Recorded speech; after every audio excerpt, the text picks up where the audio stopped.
So to finish, what's the cure for anti-Semitism? Perfect. So Rav Chaim of Volozhin said it the best. He was a rabbi who lived in the beginning of the 19th century. Sometimes the shortest quotes are the best ones. He says, when Jews don't make Kiddush, Gentiles make Havdalah.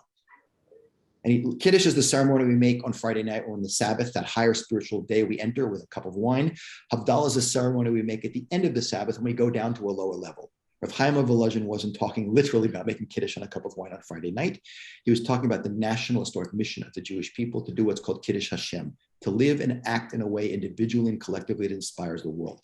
If we, the Jewish people, don't fill the world with those values, there's a great principle of physics. Nature abhors a vacuum. Vacuums will be filled by something. If the vacuum of values is sitting there empty and we don't fill it with the values that come from the big guy upstairs, which are the most transformative ideas in human history, the ideas of value of life, peace, social responsibility, equal justice, this all comes from directly or indirectly from one God in Judaism to the world. If we don't fill the world with those values, the world's going to be full of the opposite values. Those opposite values are what we would call evil in an absolute sense. And when evil comes into the world, it will target us first. So we could spend a lot of money making Holocaust memorials and explaining to the world we don't do all of these things and anti-defamation leagues and synagogue security.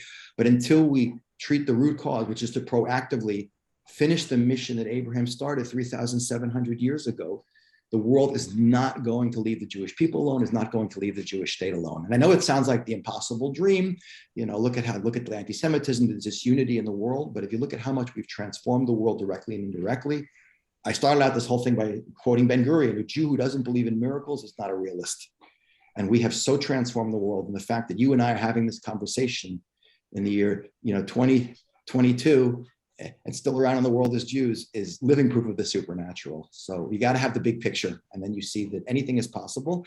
The mission is great, but it definitely can be accomplished if we have some Jewish unity and some Jewish proactivity. And that's what we really, really need.